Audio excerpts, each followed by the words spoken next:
Well, let's start where we left off and begin to talk about how we get rid of the discount and how we get rid of the premium. And if you don't have a discount and you don't have a premium, there are no worries because you automatically are left with a carrying value which is equal to the maturity value, face value, the same term there, really, the amount you have to pay at the end. So it's simple. You just are going to be crediting cash and you're going to be debiting a liability. If you have a premium or discount, you need to get the premium and discount taken off your books in some systematic way.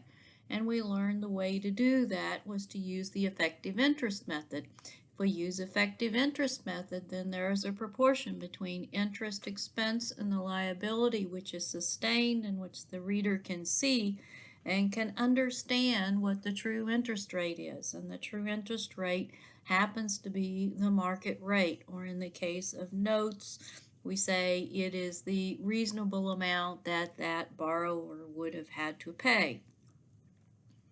So removing a discount is very simple because we know that there are two expenses. There is an interest expense which is associated with amortization, and then we have the other component of it, which is the cash interest. We had an example in our problems that we just went through where we had only cash being paid and no amortization because we had no premium, no discount. And therefore, the second line, the discount line, didn't exist. And then we had a problem where we had discount and there was no interest being paid. So it was non-interest bearing, so zero stated.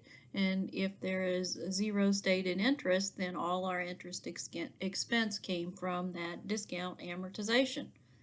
And we have other issues when we have premiums. And it's interesting because a premium actually serves to reduce the total amount of interest expense. And the reason why this happens is because of the nature of a premium. It goes on our account as a credit, and we are going to be then needing to debit it. So we'd be debiting a bond premium, whereas here we are crediting bond discount. And so that becomes a little more complicated, but you still have the same concept that interest expense is comprised of two components, one being related to the amortization and the other being related to cash flow. And you simply match it up to whatever situation you're in. The other thing I'm going to keep driving home time after time again is that interest expense is an algebra formula. It is the initial carrying value, or the carrying value at the beginning of the period, whichever is appropriate. It's the beginning of the period of time uh, uh, for which you're paying interest, times the market rate.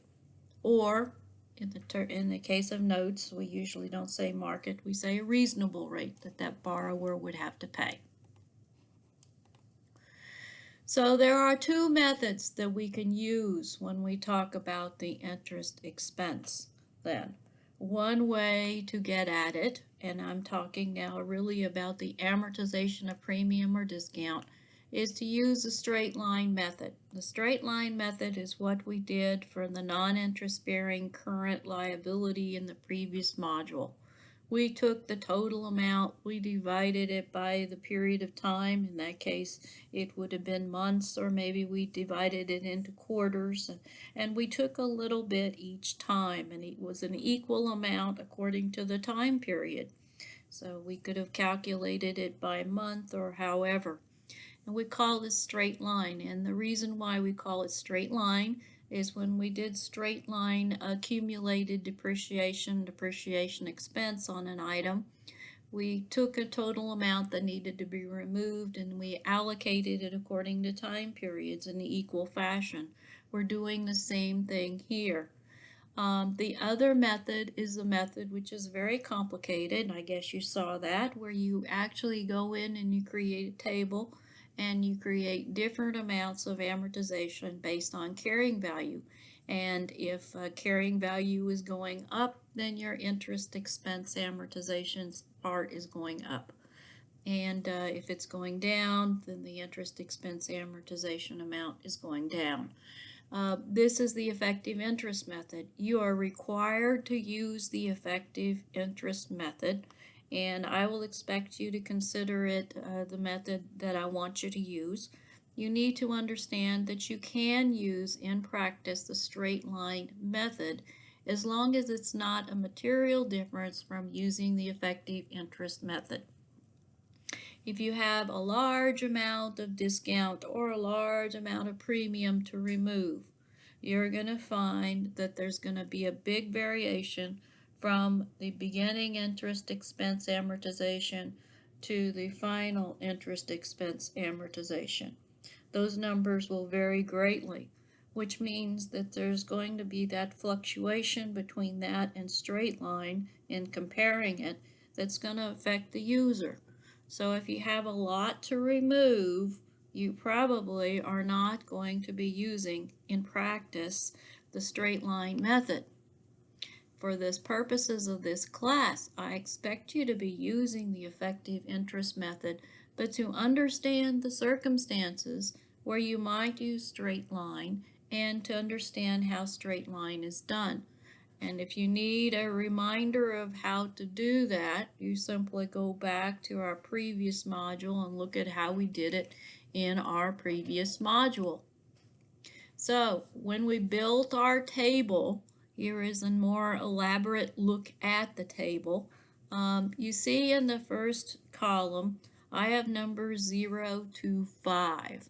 I realized when we went through our problems, I didn't always have the 0 to 5 in that column, but it's helpful to do this because point 0 is when you initially put the thing on your books. We call that recognition. And then when you go through 1 through 5, these are equal intervals from each other. I use 0, 1, 2, 3, 4, 5 instead of putting in the actual dates because it simplifies our work. You could go back and you could put in the dates by looking at the terms. If it's semi-annual, then the distance between 0 and 1 is going to be 6 months. If it's an annual, then it's going to be a full 12 months. And if it's quarterly, it's going to be 3 months apart. So this table is very good to use. You don't have to think about dates, and you also do not have to think about the interval. It will work as long as you somehow keep it in your head that this is semi-annual or this is annual or whatever when you go to do your journal entries and when you need to put the dates in. So I like it because it's a simple way of looking at it. In this, I have this table set up a little different from the other because I have carrying value put there at the last. And I did this for a reason because I wanted you to see bond payable minus discount is carrying value. Okay, bond payable minus discount is carrying value. And the other thing I wanted you to see is that carrying value is growing here, discount is going down because it starts at a value and it goes down. Premium would do the same. It would start at a value and it would go down. However, a premium would be added to the bond payable itself to come up with the carrying value. And a discount, remember, you use that as a reduction to bond payable to come up with carrying value. Now look at this and you can also see, as we talked through before, that interest expense is a calculation which is carrying value times market. I can't go over it enough that you need to think of this. And you can also see very clearly in this one because it is 10%. You can see that 924183 is 10% of 92,418.32. and go on down the table, and you can see how these are in proportion to the previous or beginning period of time's carrying value, and you can also see how the calculation is done. And it is, as we said, a recursive table.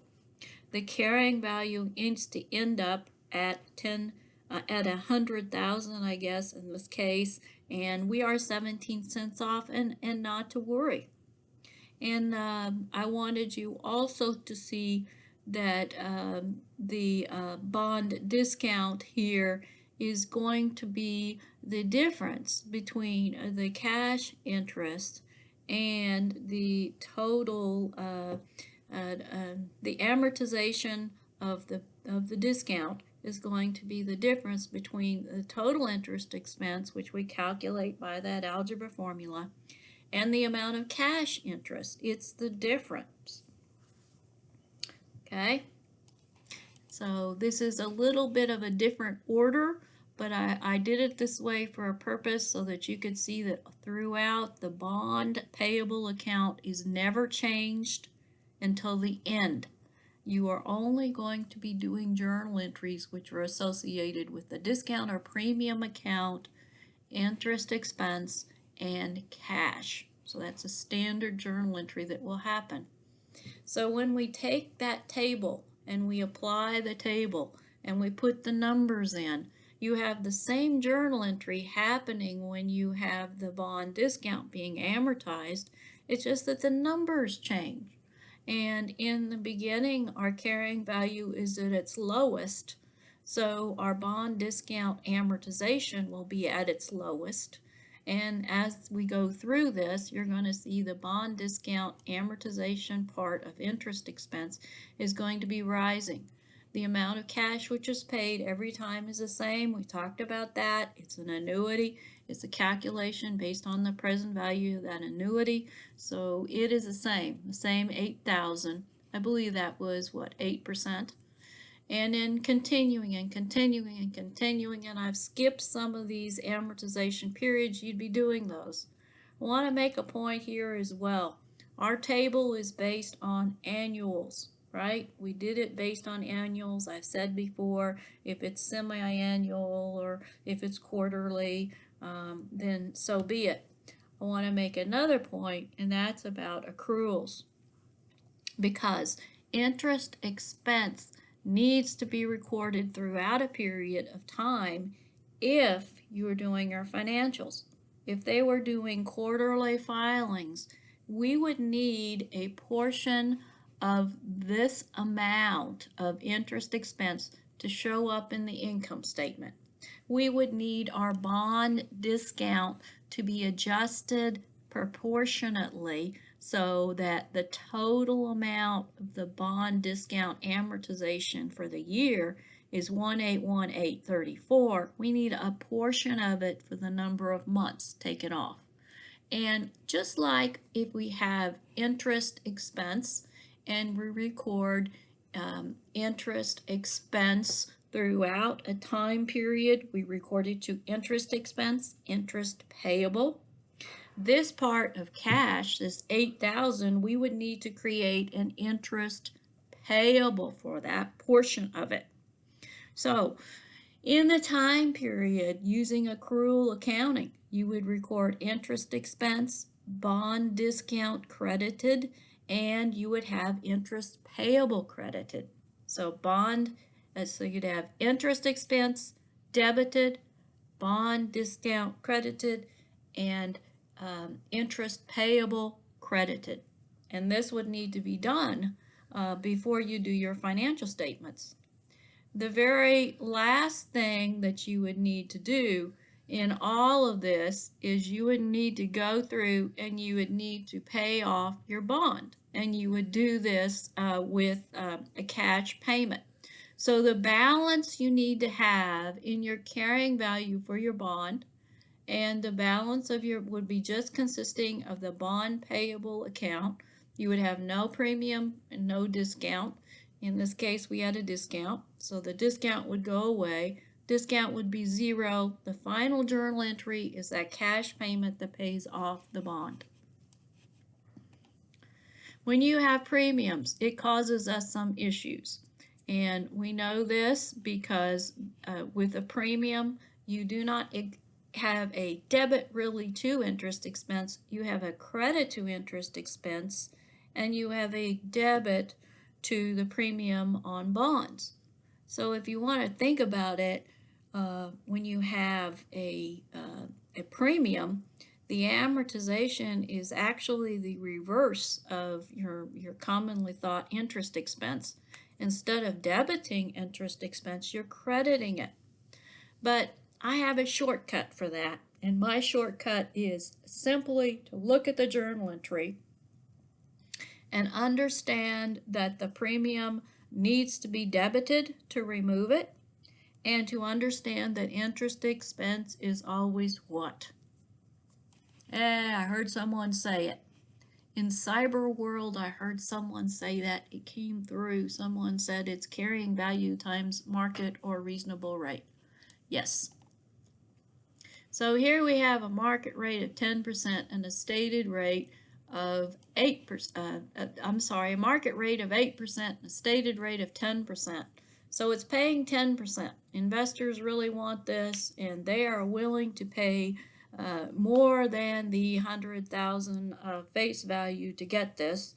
And so the amount of cash that's coming into the company from this bond is going to be greater than 100,000. But when we do it all and we look at everything and we step back and look at the situation from a financial standpoint, you're going to say, well, what kind of return does the investor make? Well, investor might feel good about it and might think, well, I'm making 10% whenever people are making 8%. But actually what has happened in the scenario and the way it all plays out is that investor is still just making the market rate. And some of you are finance majors will understand that. What we need to show in terms of our interest expense then is we need to show an interest expense on our financial statement that reflects the 8% market rate. So we have to use the effective interest method to come about that, just as we would if there was a discount. But when we do our initial journal entry, you know that premiums increase carrying value. Carrying value is the bond in either the discount or the premium account. You can't have premiums and discounts on the same bond. You can have premiums and discounts both on a financial statement related to bonds for a company if they have some that are at a premium and some that are a discount. But one bond cannot have a premium and a discount. It either has one or the other, or maybe it has nothing. That's our general rule. And a premium will increase carrying value, so since bonds are credit, you want another credit, and that would be to the premium on bonds. So while a discount is a debit, the premium is a credit is the bottom. To calculate the amounts, you are going to still use the same criteria. You are going to look at the cash flows, and that would go, and this is the setup that I prefer. I just had it the other way within your problems because I wanted you to see where we were getting the numbers for the present value. I wanted you to see that this thing was this, and that this amount here was this, and that's why I set it up that way. When you get accustomed to this and you start working through them, it's helpful again if your first column is the cash flow. There's two cash flows. Since this is paying 10%, you have $10,000, which is happening in this case every year for 5 years. You also have the 100,000, which is going to be paid, and these are cash flows that are going out from the company. You have 100,000 that's going to be paid at the very end. These numbers here are always the same when you work through. That is to say, this is the number of periods, this is the market rate. This is the number of periods, this is the market rate. So when you're working through these problems associated with this chapter, these are the same. Are they the same numbers over here? No, because they're coming from different tables. The combined amounts, and these factors here should be familiar from problems we worked. When you combine these two, you come up with 107,985. We initially said we should have a premium. So going through the checklist that we did when we went through our previous problems, we would say at the beginning that, yeah, it's a premium because of the market stated relationship. Then when we go through and calculate it, we should get a number that's greater than 100,000, which we do. We can't confirm whether this number is right or wrong until we actually build our table. And if we build our table and we come down to the bottom and we don't end up with a number that is close to 100,000, in other words, for a carrying value, or our premium or discount becomes zero in that table, we've had a problem. And it's probably from the beginning. It's probably because in the very beginning we did this calculation wrong. We picked up the wrong column, the wrong row, or maybe we swapped the present values. The other error students can have is when they build their table. If you build it in Excel, it goes fairly quickly, but if you don't have your formulas right in Excel, you could have a problem. So those are some issues. But seeing this number greater than 100,000 is positive. It's a positive thing because it tells us we want it to go there. We want it to be above 100,000. And if you looked at this number and you see that it's greater than 100,000, which is a face value, if it's greater, that's a premium. And the premium is the amount that's going to the other side of the 100,000. And that's 7,985.10. You can see that quite easily. Now, if these two numbers combined were less than 100,000, it would indicate a discount. And the discount, again, is anything that is to the left of face value, and that amount would be the amount of the discount. So just remember, this calculation we make is initial carrying value. When we add these together, that's initial carrying value. And the initial carrying value and premium or discount is what you're going to need when you do the table. Now we have another one here then. In this one, if we were going to actually make the calculation, if we're going to do the calculation and come up with a number, the number we would fill in here would be the 7,985.10 for the premium, and we could say that the amount of cash coming in would also be that total amount of 107,985.10, which is the carrying value. Okay, so the cash coming in is also carrying value.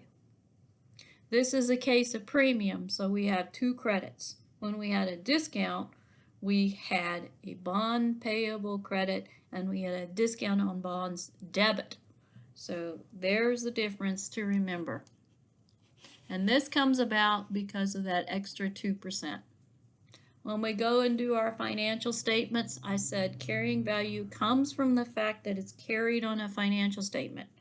Thus, it is carried at 107,985. The bond payable account has 100,000. You add the difference to come up with the carrying value, and that's the premium. This is sometimes called a contra account, and I have a little bit of an issue with calling it a contra because in your previous classes we said accumulated depreciation was a contra account. We said the allowance for doubtful accounts or allowance for uncollectible was a contra. And in those instances, we had the main account having a debit balance. That would be the fixed asset account, and then the other one would be accounts receivable. And then those, what we call contra accounts, had a credit balance, normal credit balances, right? So what happens if you have a premium? Because a premium is not the opposite sign. It's not a debit balance. So you'll hear it called a contra account And the discount is a true contra because it has the opposite signage, right? One being the bond payable being credit and the discount being a debit. When you get to a premium, though, you don't have a difference because they're both credits. So it's a little tricky, huh? So I'm not going to argue about it, but just so that you understand that signage issue, the debit versus the credit. At the bottom of this slide, it says you have two methods to get rid of it. And one of them is effective interest and one is straight line. I say, what's GAAP? Yeah, GAAP is the effective interest because you want to tell the user, the reader of the financial statements, they make calculations and they want to figure out what is the interest this company is paying. You want to be sure that it comes forth and it is shown to be the market rate because that's what it is. That's what it truly is. So the GAAP one is the effective interest method, and that's why we spend all this time building these complicated tables and learning all this in this chapter, because it is GAAP. With a premium, you have a little bit of a tricky setup because the premium, again, I'm setting it up different than I normally do when you work through your problems because I want you to see that like the example with the discount, our main bond account is going to always be at its face value, and we call it face value. And the premium is going to be going down, and as you can see, we are 47 cents off here, but you know, that's not really material. But as we go down, this goes down. And because premium is going down, then the bond value, its carrying value, is also going to be going down. So with a premium, your carrying value starts at a value that's above the face value and goes down to face value at the end. With a discount, your carrying value starts below face value and goes up to that amount at the end. So when you look at interest expense, total interest expense is always calculated the same, whether you have a premium, a discount, or whether you have neither. It is always the carrying value either from the initial period, which is this number here, in the case of this first period of time. This number here is 8% of this. Or if you're going down to the second one, for example, it's going to be 8% of this number here. So if you were looking at the table, you could see that this number is 8% of that. This number is 8% of that. This number is 8% of that. So I can say that it's for the period of time in which you are accruing your interest, whatever the balance is in your carrying value at the beginning of that period of time. That's a lot of words, though. So that's the way it works, all the way down, and so on and so forth. When we get to the very bottom down here, you need to do something so that the carrying value here is the 100,000, and this number becomes 0. So what I would do at the very end is I would remove the premium of this amount to make it 0. And if there is a cash interest paid, we cannot adjust that. The credit to cash is going to be that. And then interest expense is going to be this minus this, and that's going to be the interest expense you use here. So even though this is something that we will use throughout and it's something that we don't really change, you may have to fudge it, I'll call it fudge it, a little bit so that your actual interest expense journal entry in the last time period gets rid of the 47 cents. practical application of this is if you don't do that, you'll have a lot of bond accounts or payable accounts out there with 47 cents on them. Now, I did this and I said that this is a $100,000 bond. Do we really expect to have bonds at 100,000? And I hope some of you are going to say, no, it should be millions or it should be 10 millions or something like that, and it should. I made this easier for us to do, easier for us to work with, so we could see the numbers better by taking away the zeros and making it a smaller number. It's perfectly fine. And it's just done really for presentation purposes. A lot of times what you will see is you'll see zeros in parens, which means it's in thousands, or maybe you'll see in millions. And it's fine. You put it somewhere in your caption when you do a proper report. This is not a proper report, but just a calculation. Here is the key. Interest expense is always very carrying value times market, and cash is always the stated amount. Now, the stated amount, when you talk about cash being paid, it is not the stated interest times some carrying value. It is always the stated times the face value in terms of bonds, or the stated times maturity value in the case of notes. So then after you set this all up in a table, then you can always go ahead and do your journal entry. The goal is to get rid of premium and get rid of discount. We call this amortization, and I'm going to introduce you to something right now that when we talk about our cash flow statement, we're talking about cash, right? So one of the difference between looking at an income statement, say on a cash flow basis, versus an income statement based on the methods we are learning now, which is accrual basis, is that interest expense on the cash basis would not include that amortization, right? Because it's not cash. It's not cash. But yet, if we look at the income statement and we talk about interest expense, we can't talk about interest expense without including the amortization. We have to show it that way.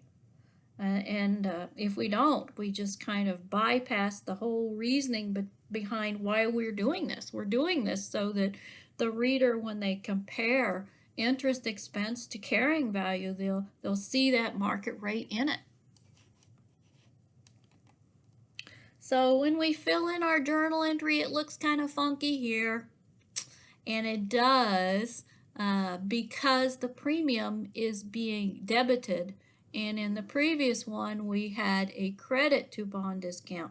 When we did that credit to bond discount, we could look at it and we could say interest expense is coming from two sources. Interest expense is coming from the cash that's paid, and interest expense is coming from the amortization of a discount. We can still say interest expense is coming from the cash part and the premium amortization. However, if we were to split this thing up into two journal entries, we would do, in this instance for this one, we would do a debit to interest expense of $10,000, a credit to cash of $10,000. Then we would do a debit to bond premium of $1,361.19, and we would do a credit to interest expense. So it runs counter to your thinking, why are we crediting interest expense? I thought all expenses were debited. So in effect, when you have a premium, and I don't know why I say bond discount there, it should be premium. When you have a premium and you amortize the premium, you are actually reducing interest expense, because without this premium, our interest expense would be $10,000. Can you see that? Because that's the amount of cash. Because we are amortizing the premium, we are actually reducing our interest expense to 8638.81 here. The other thing you notice is since this with a premium, so I should say premium, with a premium, our carrying value is going down, and as our carrying value goes down, our interest expense should go down, and it does. Okay, so the next period of time, we're going to the chart, we're picking up some new numbers, and each time, however, our cash payment in interest is the same, and our interest expense will fluctuate. And the shortcut I said to learning how to do this, I said I'm going to tell you how to do that. I'm going to say interest expense is always the carrying value at the beginning of the period of time, wherever you are. Could be it's the initial, times the market rate. That's always interest expense. So you go to the table and you can create this, and you know this. And you know that if you are paying interest, it's going to be a cash credit, right? And if you've got these two numbers and you're trying to create a journal entry and you want to make that journal entry work, it's easy to see what you need, and you need a debit, right? Because this doesn't equal that. To make it work, you need a debit. So put a debit in there, and that will be the bond premium. Another way to think about it is the premium is a credit balance, and you're removing a credit balance. How do you remove a credit balance? You debit it. This is how we work through this. It should be saying again, and maybe you want to correct in your notes, that it's a bond premium. We continue with this process, and so on and so forth. And we would adjust the last one by 17 cents so that in the very in the very end, now we can't change this number, but you're going to change these numbers so that when you put the amount in here, it removes the balance, and the balance is 0, and you adjust the interest expense a little bit. So it may not be exactly market rate times beginning carrying value for the last one. It's not going to be a material difference. The point is we need to get rid of those premiums and discount accounts. The same time we are going to be paying off on the bond payable. Now, just like I told you before, you need to accrue, you would accrue with this. So again, instead of having cash in your accrual journal entries that you're going to do in between time periods, or in between when you're going to be doing your financial statements, you need to bring this interest expense up. So this $8,148.58 is for a total year. You got to figure out how many months of it you want to show in your financial statements, and you need to show that in your financial statements. Not wait till the annual time at which you would have recorded this journal entry and paid the cash. You have to do a little bit of an accrual, an adjusting entry, if you will, because you've got to record interest expense equally throughout the year. Okay, so if you're doing a financial, you'll say, how many months do I need? Take 9/12 of it if that's the case. And likewise the premium, if it's 9 months you need, 9/12 of that number. The amount which is shown for cash, you know, when you do that, 9/12 of that, but you know, you have to accrue it as a bond interest payable, or an interest payable account, because you have to accrue it. So then when you actually pay it, just as you've learned previously, I'm sure, you'll be removing a payable, right? So this is a little tricky, but the same thing, the same concepts. So in accounting, we have theory, we have consistency. And if you like those things, then this is your profession. You know, you like order, you like doing things according to an understanding of how things should be. This is your profession.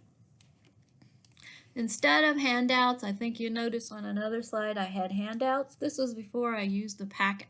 Now I've started using the packet. Most students really like that because they can work along. If you're working through the packet with me when I do my voiceovers, you should just pause your YouTube videos and go through and complete them. There is a textbook example of calculating things, and this is if you have semi-annual interest, which is twice a year. So if you had 3 years and now you're in a semi-annual situation, you need to recognize that your periods of time are not going to be 3, but they're going to be 6. Now you would build your table the same way, only you would start from 0 and you would go to 6. And you would know that your intervals are every 6 months. So when you do your journal entries, it would not be on that annual date, it would be on the 6-month date. For example, if your date was December 31st when you took out a liability and it's now semi-annual, then your 1 would be June 30, right? And then your 2 would be that annual December 31st again. So those dates would change. The other thing that changes is when you go and look at your present values, you're going to have 6 instead of 3 for period, but your interest rate, if it's said 14% for a year, and it's always stated in years in your problems, the interest when you do your present value calculation is based on interest rate for a period of time. The period of time is going to be 6 months. So if it's 14% for a year, it's 7% for the 6 months. So when you go and you do your calculations down here, as we said before, these are always going to be equal numbers. You know, the actual value you get from your charts are going to differ, of course, because this is a PV of 1, this is annuity. But it's always going to be the same row and same column. It's just going to be a different chart. So this is always going to be 6 because it's the year times 2. And this would be 7 because it's 14% for a year, so 7% for half a year. So as I explained down here, you end up with a thing that's going through 6 instead of the other. And why can't we just use the regular calculations and like half things or something like that? It's because when you do these present value things here and the interest is paid, then you need to compound. You need to use your compounding at these dates.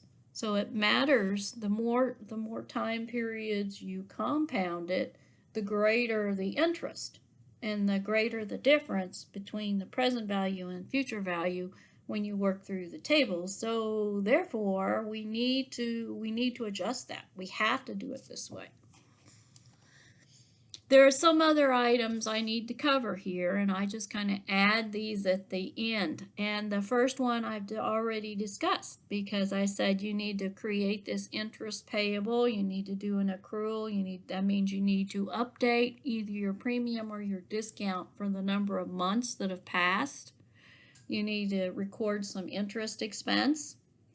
And so we've covered that. On 2, I had a really mean teacher, by the way, in intermediate 2, and she gave us these really complex problems, and at the very, our exams, she would put these crazy time periods for ending the financials, and we would have to go back and we would have to figure out the accruals, and then she'd go into the next time period and she'd ask us what our journal entry was, and of course we'd have to reverse out or remember that part of that interest expense had already been recorded in the previous time period. Anyway, it was a mess. So I don't ask you a lot of that. I just want you to understand here that you need to do the accruals because it's the same concept throughout. in accrual accounting means that your expenses don't have to do with cash flow. Your expenses have to do with the passage of time, and so you need to allocate according to passage of time. On two, if you pay off a bond early, what happens? What you need to do here is first do an accrual to get your bond discount and bond premium up to date and get those accounts up to what they should be. So you're doing that accrual to take off more of the discount, take off more of the premium. And once you get the values up to date, now you're going to remove that liability from your books. So here's my analogy to you. When you have PP&E, property, plant, and equipment, and you're going to get rid of it, what do you have to do? You update it for any more depreciation. So your accumulated depreciation account is up to date. Then what do? Well, then you take in the cash, let's say you sold it for cash, and you take off the book value of that asset. That's the accumulated depreciation and the equipment or the PP&E, whatever the title is for the thing. And then the difference is the gain or loss. What do you do with bonds? Well, you update the bond discount or premium. You got a book value there. You take the book value of it off your books, which means you remove the discount, you remove the premium, you remove the bond, and when you do it, you pay cash in this case. Okay, so you pay cash, and what's the gain or loss? It's the difference. Now, if you have to pay more than book value, you're going to call that a loss because you're paying more. If you have to pay less than book value, that's a gain because you got rid of it without paying what you anticipated paying, right? So you have gains or losses, and this is called early retirement of debt. It shows up in the financials as a normal sort of an item. It depends upon, again, your business, whether you call it an unusual item, an infrequent item, or where it shows up in the financial statement.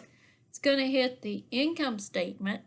It's not an OCI item. It's a true income statement item. What happens with convertible debt? Debt that gets converted into equity. A common CPA question is to give you a convertible debt question, and they'll say, we have this convertible debt and how much goes into the equity account. Well, when it initially gets recorded, you just pretend that it's not convertible. You just do it like you do all your debt transactions using all the rules we've talked about. The only time that it becomes relevant is if it actually converts. And when it does convert, you need to remove the debt. Remove the debt from the books and replace it with equity. And I'm not going to ask you about that and the journal entries for it on an exam. It's possible when you go through Learn Smart, they will be, Smart Book is what it's called now. As you work through there, you'll be introduced to the topic and you may have some problems on it, but on the exam, I'm not likely to ask you that. Long-term notes and bonds are handled exactly the same way. There's not much difference for it, except when you have a note, often you get assets. We had the China Palace and the automobile. So you might get an asset and it's not going to be cash. You do it the same way. And notes may have no interest and they'll be non-interest bearing. Bonds, I think, almost always have interest and it's stated on them. So I'm going to say almost always I would expect to see interest with bonds. Otherwise, there's a few differences in terminology. We say reasonable rate instead of market rate. We say maturity value, and the other one will say face value.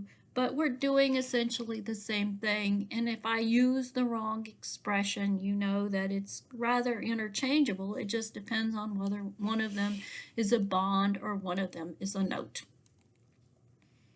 Here is a non-interest bearing note. They're purchasing a truck. They'll pay for it in the lump sum at the end of 3 years.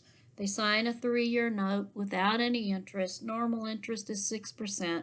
So when you do your present value calculation on this and you look at tables, when you look at tables, it will be 3 years and it will be 6%. That's the discount factor. Now, if you do this setup, and you always set it up this way, you go through and you say there's two cash flows. One cash flow is going to be the amount paid at the end. The other cash flow is the annuity, which is the cash interest. And then you go back and you say, what is cash interest? Well, cash interest is the amount of 10,000 times the interest rate that's stated on it. The interest rate stated on it is nothing, so therefore it's 0. So you can still provide the same setup. It's just that the number, the cash flow number that generally goes in the first column is 0. So you get 0 there. And so when you do your journal entry, instead of getting the cash in, say with a loan situation, you're getting an automobile. And when you record the automobile, you record it at 83.9620. The thing I wanted you to see here is if you record it at 83.9620, how do you depreciate it? You depreciate 83.9620. You do not depreciate 10,000. So even though he purchased a truck for 10,000, he paid for it with a non-interest bearing note. That's really how he financed it. Because it's non-interest bearing, you have to reduce the value of the truck. You don't get to take the full 10,000 in depreciation. So your journal entry looks like this. You have a table in which you are reducing this. The total amount of the interest expense is coming again from the amortization of the discount. None of it is coming from cash. In the end, we're off by a penny, and so the last journal entry we do, we're going to have to adjust our interest expense so that we get rid of it. And the last journal entry that we do would be removing a discount for 566.03, even though carrying value times interest expense would have it at 566.04. Your last journal entry should be interest expense 566.03 and discount being credited for 566.03, not 566.04. So that's your example of how you adjust that. And I said the last journal entry, that's the last journal entry for the amortization. The very last journal entry you do is going to be paying off the 10,000, and the 10,000 will be paid off. And if you correct this one here for that penny, then your carrying value will be 10,000. You will have a debit to note for 10,000 to remove it, and a credit to cash for 10,000. Well, let's look at this. So this is the way the journal entry is. Now, if it floats your boat, in other words, it makes it easier for you to think of interest expense of two parts, and one part being the amortization and one part being the cash interest, you can do that. Just that when you look at this, there's no cash interest, which means this is 0, which means interest expense in this example is all from amortization of discount. Debt issue costs. I apologize that I've cut the top off there, but it says because debt issue costs are handled like a discount, often the two accounts are combined. So debt issue cost. What do we do with the cost of issuing debt? When you have equity, the way you handle the cost of equity is to reduce your paid-in capital accounts for whatever it costs you to issue that common stock or the preferred stock. But you don't do that when you have debt issue costs, something of a controversy. So when you cut it, if you were to cut one check for it, you would do bond issue cost debit and a cash credit. And the 10,000 in the 40,000 here, sorry, in the bond issue costs actually shows up as a discount. It's another type of a discount that's associated with that bond.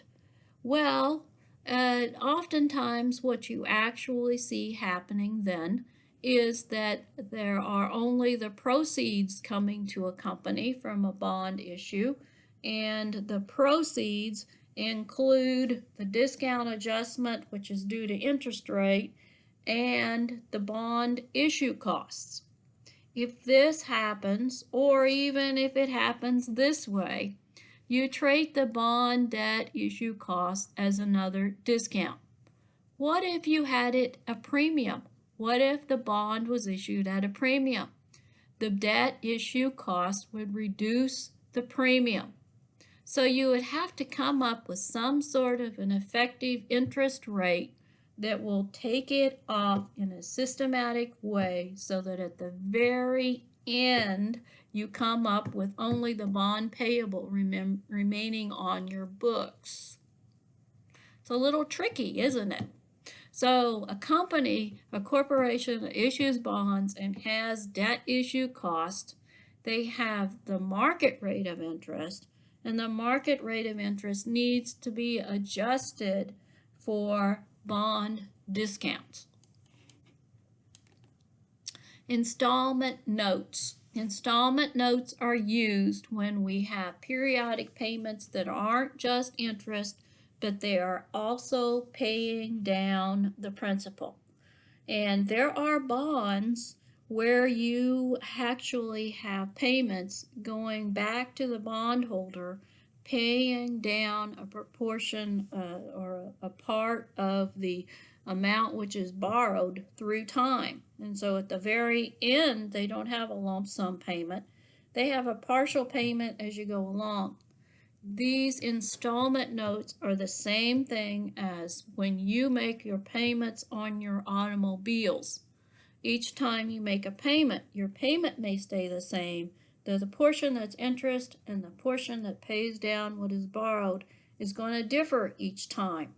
And that's the same thing that's going to happen. When you do this, and I say handout on installment notes, actually I believe you can go to your packet and find this. When you do this, you really have an annuity that's happening. And so to calculate the amount of the payments, you need to take the loan amount, divide by the present value annuity factor to come up with it. Installment notes can either require a lump sum payment at the beginning, a down, pardon my terminology, a down payment at the beginning or no down payment at the beginning. If you have a down payment in the beginning, you need to use the amortization table that is annuity due. If you do not have a payment at the beginning, you're back to using the same thing you've been using for your interest flow, which is an ordinary annuity. So it differs. And why are we introducing this to you now? Why are we starting to talk about this now? Because the next module is going to be leases. And the leases we have generally will involve a down payment. And we will need to calculate present values because a lease generally covers more than just a short-term period of time, more than a year. Talking about leases of things like property, plant, and equipment that will be used for a longer period of time. If we have these situations, then you're really talking about annuities where you're going to have to do present values because why? It's non-current. Fair value accounting. What is fair value accounting? Fair value accounting means that your assets or liabilities need to be recorded at market values. We said in this class that we really don't care about what happens to interest rates, the market rate of interest. Once we record it, we have our schedule built for us and we're just going to go forth with the schedule. The only exception would be when we retire our debt early and we might then see a gain or a loss because, interest rates have changed, and so we get gains or losses. The other exception to think about, there's always these little exceptions, isn't there, is when we use fair value accounting. Fair value accounting often, what do I want to say? Often blamed for the financial crisis, still a debate as to whether it really caused it or impacted it. But fair value accounting says our liabilities should be recorded and shown at financial statement times at the amount which we would have to pay to get to eliminate them, or the traded value, the new traded value. Well, to do this, I don't want us to go back and change our tables. And in fact, we do not go back and change our tables. All we do is record a little journal entry that adjusts the bonds up or adjusts the bonds down so that the carrying value shows an amount that is equal to its fair value. So you don't go in and change amortizations. You don't go in and change a single thing you've done. All you do is go in there and adjust the bonds. Now, if you are increasing the value of a liability, that's a loss to you. If you're reducing the value of a liability, that's a gain to you. And generally, these gains are unrealized holding gains or losses. Gains or losses are generally unrealized, and they generally go to OCI. You should have learned the rules about OCI versus net income in Intermediate 1, so you understand when we take it to those different accounts. I will not test you much on that topic, except you need to understand that if you do use fair value accounting, no adjustment to the tables, the amortization, all of that. It's simply just kind of a topside journal entry that gets done so that when your financials are issued, it shows the fair value. It adjusts book value to fair value temporarily, just for when you do your financials. OCI versus net income. If the change is due to interest rate changes, you take it to the income statement. If the change is due to credit risk and not general interest rate, you take it to OCI. And OCI is a topic of contention for me because it's not net income, it's below net income, but yet it's a part of comprehensive income. I'm not sure we could call it income. I'm really bothered by calling, by this notion of comprehensive income if it's not really income, okay? So anyway, those are the rules, okay? Amortization schedule, again, is not changed. And if it's a traded thing, all you got to do is check the market value of that particular thing that's traded. And if you don't have it traded, you can use some other estimate, including remaining cash flows as a basis. Again, this is something you learned in your discussion of investments earlier.